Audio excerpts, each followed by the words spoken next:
Radio con Vos. 21:37, estamos en Radio con Vos, somos Va por Vos hasta las 10 de la noche y Sergio me comentó de un libro que nos pareció muy interesante, un libro que tiene que ver con un presente, con una historia de la Argentina también y ojalá que para adelante en este país tenga cierta incidencia este libro, Sergio. Totalmente. La autora, Claudia Cesaroni, analiza el punitivismo y en base a un montón de datos plantea temas muy importantes que no se están hablando, para mi modo de ver, en campaña y por eso pensamos en esta nota. Ella es abogada y especialista en criminología, autora de La vida como castigo y masacre en el pabellón séptimo. Desde que el mejor modo de garantizar es la seguridad y llenando las calles de policía, me corrijo. Son cosas que se dicen usualmente, decimos los periodistas, se dice en la calle. Los medios. Okay. Claro, que el mejor modo de garantizar la seguridad es llenar la calle de policías o que la lucha contra el narcotráfico se combate buscando a quienes están fumando un porro, por ejemplo, en su casa o en la esquina. De esto nos va a hacer reflexionar seguramente ella, que es abogada y especialista en criminología, Claudia Cesaroni, a partir de este libro que te estamos presentando. Hola, Claudia, soy Oscar Orquera junto a Sergio Rosso. ¿Cómo te va? Hola, ¿qué tal? ¿Cómo están? Buenas noches. Hola, muy bienvenida. Bien, muy bien. Hicimos medio una ensalada con la presentación, ¿no? No, bueno, esas ideas, vamos a reordenarlo, esas ideas que habitualmente se aceptan, que se difunden, que claro, se toman casi como verdades, son las que trato de discutir en el libro.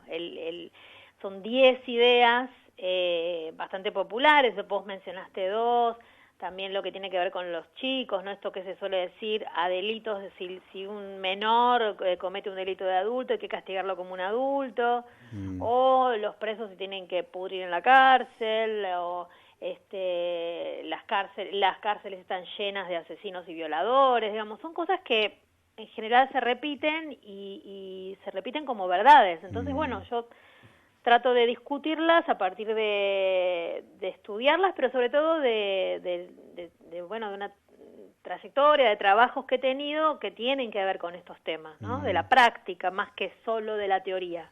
Bien. Entonces eso es el libro, A mí se llama Contra el punitivismo. Claro, justamente. claro. A mí lo que me asusta es que a veces nosotros desde los medios colaboramos mucho con esto, exprofeso, sí. ingenuamente, ignorantemente, porque podemos hablar y no se nos cobra, entonces caemos realmente en errores gravísimos.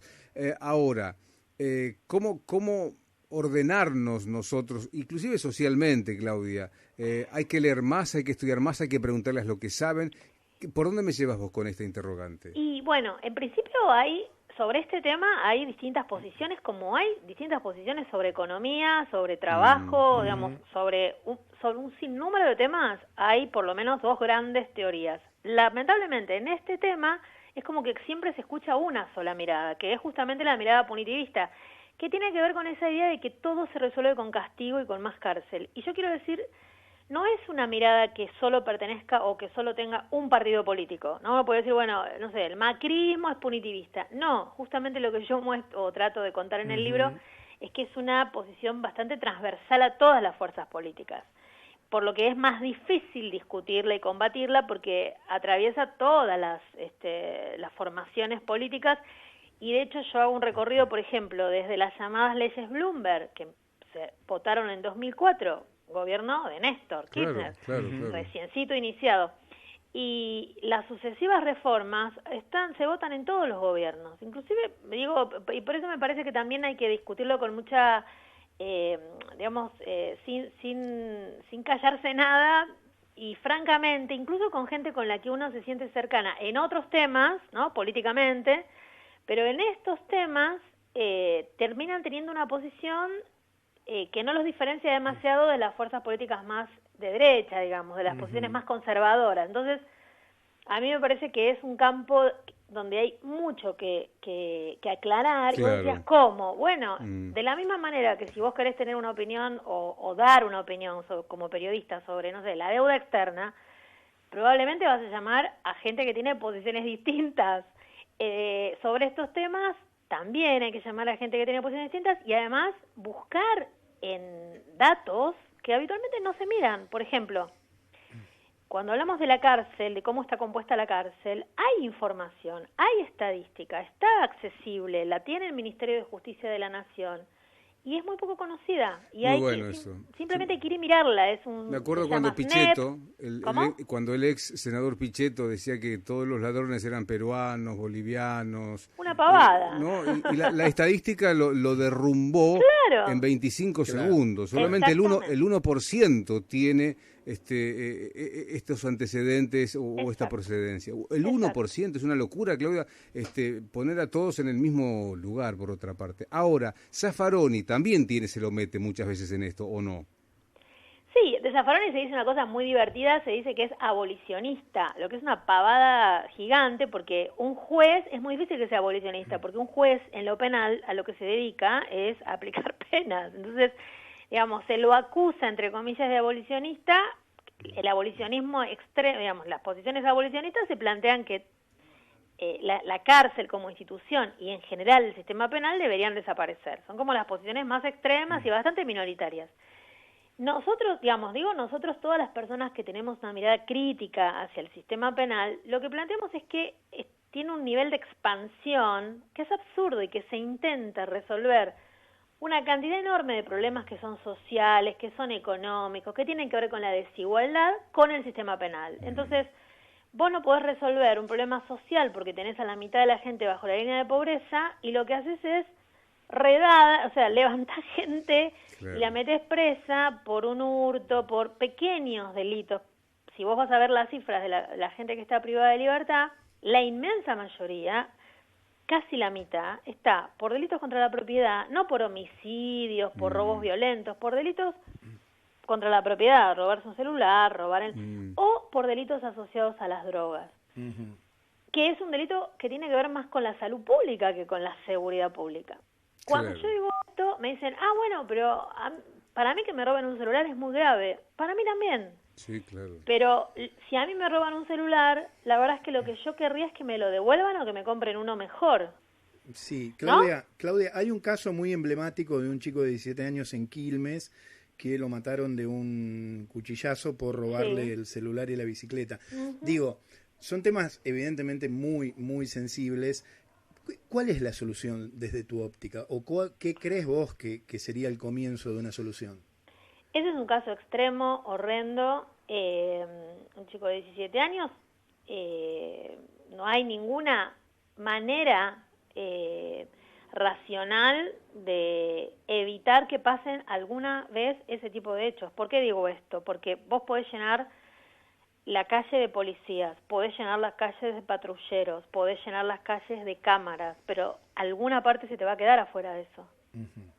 ¿Se entiende lo que digo? Digamos, la verdad es que ni siquiera podés llenarla la calle de policías y de patrulleros. No es ni económicamente ni físicamente posible. Pero mirá las Torres Gemelas, ¿no? Le mentís a la gente si le decís que vas a poner un policía por cada cuadra o un patrullero. Es mentira, eso es falso. Entonces, cuando pasa un hecho tan horrible como el de Lucas, o otros hechos así de horribles, la respuesta inmediata es, hace falta más castigo. Y yo quiero pararme en un caso tan tremendo como ese, porque el caso de Axel también fue tremendo, de Axel Blumberg.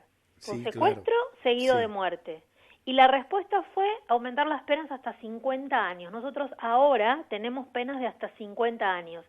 Si los encontraran a los autores del asesinato de Lucas, y digo si los encontraran porque al menos uno fue liberado al día siguiente porque no tenía nada que ver, no sé los otros dos, van a tener una condena de 50 años. ¿Eso resuelve algo? Yo creo que no.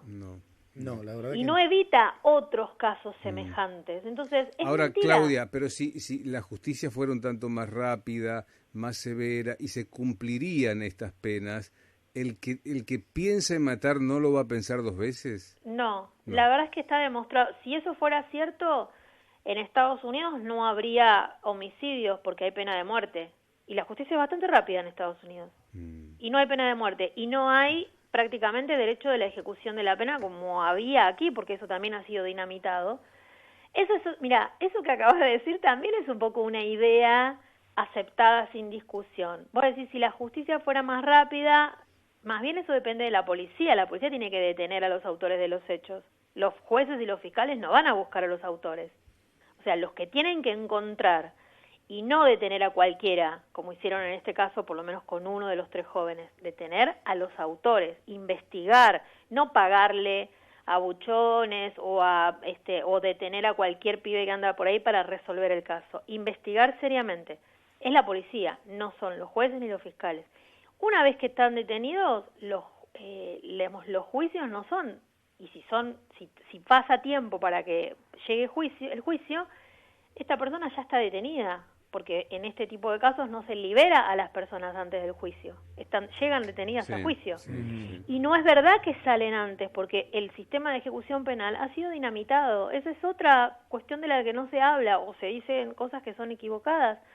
¿Cómo es si eso, estas Claudia? personas son detenidas, no van a tener ni salidas transitorias ni libertad condicional.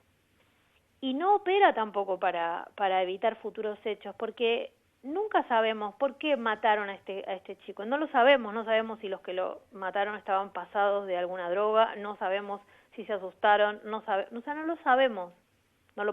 No sabemos todavía qué pasó. Claudia, ¿y ves a la política hablar de esto? Digo, estamos frente a una campaña, ¿ves en los discursos eso? No, lo poco que veo me da ganas de llorar, digamos. Todo es en la dirección opuesta a lo que yo estoy planteando. El planteo es más cárceles, por ejemplo, escucho los spots de Juntos por el Cambio, cuando dicen que no se vuelvan a soltar presos porque sí, ¿no? Y eso me enoja mucho porque, primero, que los presos no se sueltan como si fueran globos o palomas, son personas que en todo caso se liberan, y los que los liberan son los jueces cuando los liberan. Entonces, cuando en un spot se dice para que no se vuelvan a soltar, es evidente que se quiere hacer campaña contra el gobierno como acusándolo de que suelta presos, pero eso es falso, o sea, es mentira. Y además es mentira que por efecto de la pandemia se liberaron más detenidos que, por ejemplo, el año anterior. Eso es mentira, eso es un dato que se puede ir a buscar. Es mentira, es absolutamente falso. Cuando se dicen, para nombrar a las 2 más importantes fuerzas, cuando la primera candidata a diputada, Victoria Tolosa, dice, nosotros vamos a construir más cárceles, también me parece un problema. Porque en realidad nosotros tenemos cárceles, hoy por hoy tenemos una tasa de prisonización. La cantidad de presos que hay por cada país se mide cada 100.000 habitantes. La Argentina tiene una tasa hoy por hoy de unos 230 presos cada 100.000 habitantes. Es una de las más altas de Latinoamérica, es mucho más alta que cualquier país europeo, y más baja solamente en el caso del continente americano que Estados Unidos, y que Cuba, que también tiene una tasa muy alta. Entonces, ¿por qué decir que el problema es que hay pocos presos? Si eso es mentira también. Hay unos 110.000 presos, la mitad son procesados, es decir, son personas que todavía no han sido condenadas. ¿Cuántos presos dijiste, Claudia? Unos 110.000 en todo el país. Una Claudia, tasa de unos 230 presos cada 100.000 habitantes. La provincia de Buenos Aires es mucho más alta. La provincia de Buenos Aires tiene unos 50.000 presos. Ha crecido exponencialmente en los últimos años. Claudia, lo más sintético que puedas, ¿qué es entonces el punitivismo? Esta idea de que todo se resuelve con más castigo, con más pena, por más tiempo, y yo trato de cuento en el libro también, no solo el sistema penal, sino otros hechos, ¿no? Muy chiquito, el hecho, no sé, el jugador Cavani, ¿no? El jugador de Uruguay, que agradeció un saludo que le hicieron por un gol diciendo gracias negrito, y la Federación Inglesa le aplicó una multa en porque estaba preso. Claro. Partidos suspendidos y plata. Claro. Y eso también es punitivismo. O sea, quiero decir, se extiende no solo a lo penal, sino a otros campos de la vida cotidiana, ¿no? Es Claudia Cesaroni, abogada, especialista en criminología, autora del libro que estamos comentando, que editó Paidós, Contra el punitivismo. La tapa artística desde ya es muy interesante. Me parece que vale recorrerlo. ¿Está en digital y en papel o papel? Sí, está en cualquiera de los dos formatos. Bien, sí. Te deseamos mucha suerte, seguramente volveremos a hablar, Claudia. Gracias. Bueno, muchísimas gracias, muy amable. Saludos. Buenas noches. Un abrazo. Claudia Cesaroni, autora, te decía, del libro Contra el punitivismo.